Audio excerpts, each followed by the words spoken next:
Probably Just Once, James Ingram. Huh. Beautiful song. Yeah. And probably the second one would be My Last Cry, Brian McKnight. One Last Cry. One Last Cry. It's a gem. Yeah. How do you keep the music playing? I do that song, and that's, to me, it's one of my favorite songs. And I always loved Minute by Minute by Michael McDonald. I just thought that was a great song. First thing that came to mind was Born to Run. It's a great song. Yeah, you kind of rap like that anyway. That's a great song. Yes, it is. And what do you wish you'd performed? Born to Run. Must have stick with it. Yeah, I don't It's know. funny, I think of that, and I'm thinking Nancy G. Yeah. Up in the apartment. Yeah. She had the Bruce Springsteen album. No, I got the greatest, that story. I have the greatest story. Bruce calls me, he's staying on 24th Street. I don't even know where I'm living. But anyway, I go and I meet him. And he's in this apartment with his girlfriend. And they're making a sign for a florist. And they have to write florist. Now, you know, this is going on for a couple hours, and now the sign is yellow and the writing is green. And he has under his arm The Way of the World album by Earth, Wind, and Fire. So she holds up the sign and she goes, "What do you think? Look how nice this looks." I went, "Great, if you had a florist." She left the R out. It said florist. And it was supposed to be for a florist. And of course, that's the laugh. He went, "What did I?" I said, "Bruce, no matter what it is." You always walk the floor anyway. Right, so it was flawless. You know? So, that's that's one of those funny. stories. I love doing this stuff with these guys. Whether you're filming or not, I gotta tell you. Proctologist? I don't know. Bagel store? Gynecologist? Bagel store? I don't know. I don't know either. Yeah, I don't know. Yeah, there was a time when I was thinking about, okay, I'm going to give up music. I can't do it anymore. I'm going to open a bagel store. And I went to a, what do you call it? You know, Like a Like a seminar? convention or yeah, something? there was a seminar. I Yeah. read it in the New York Times, and I drove to Connecticut and went to this bagel seminar.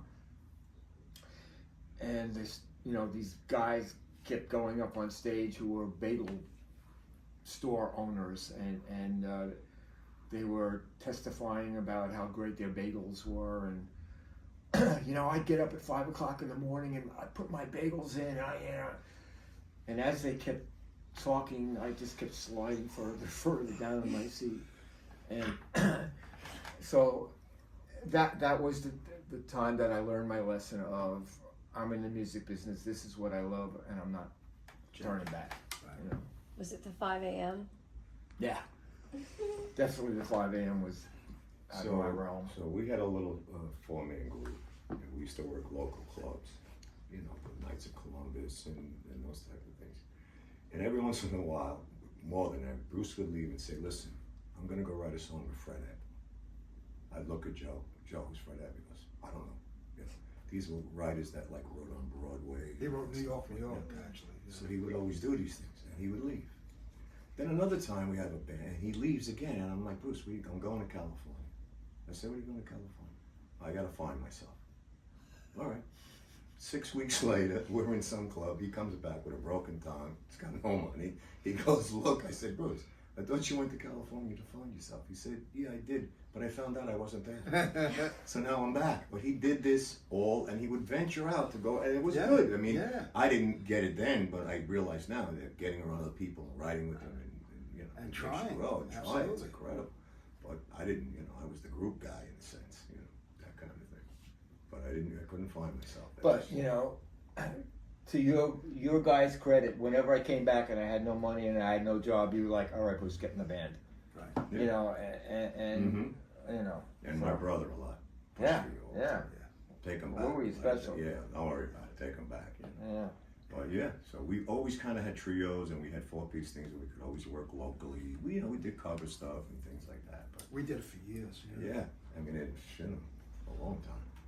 But anyway, that's not Bruce's story. Collect things? No, I don't. No, Music. Wash your glasses.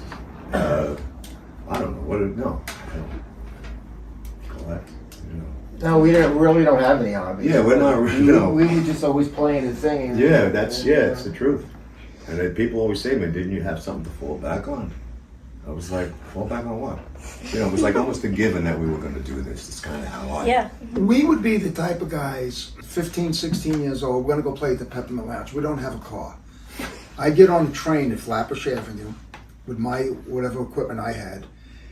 And then in Nostrand Avenue, Eddie and his brother would be like, he's on the train, with the drums, with everything, and go into the city. And that's how we were crazy. What do we need? How do we do it? Yeah, it was just crazy. Who invaded Clive Davis's office with me? Yes, and me. Vito too, I think. Vito. Was there. Yeah. And We went in, I yeah. think we sang Just For You, one of the songs. Remember we did those Well, covers? we broke into Clive Davis's office because we couldn't get an audition, or but we were like, this song's a hit. Let's go play for Clive Davis. And we got past the security guard. We just walked past We got him. past And him. he was like, Fellas, there's a way to go about this. Well, hold it. There's a way to do this. right. Yeah. But But anyway, he liked us. he want to give us 6 singles, dude. Yeah. You know, and the great management of us said no. It don't really matter, baby, how I try. Just can't find the feeling. Just can't find the feeling that I feel inside. Yeah. It don't really matter, baby, what I do. Everything I do, it seems I do for you, not just for you, baby. Got your name across the sky, you, baby. Sing the sweetest lullaby for you, baby. Baby, you know it's true.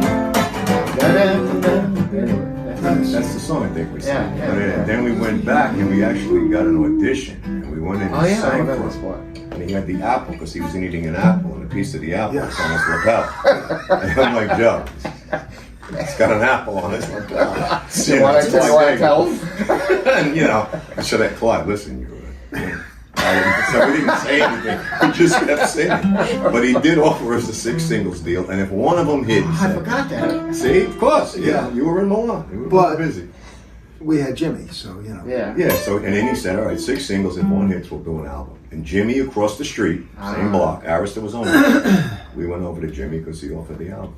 Ah, Yeah, forgot. it's fine, yeah, I mean, there's a lot, you know. Sometimes I forget that. That's why we do this. That's why it's good that we do this. Yeah, like, everybody fills in a blank. Yeah. You know, I got this guy that I went to Little Flower with. He was mentioning guys' names. I'm like, Charlie Moore. You don't even know if these people.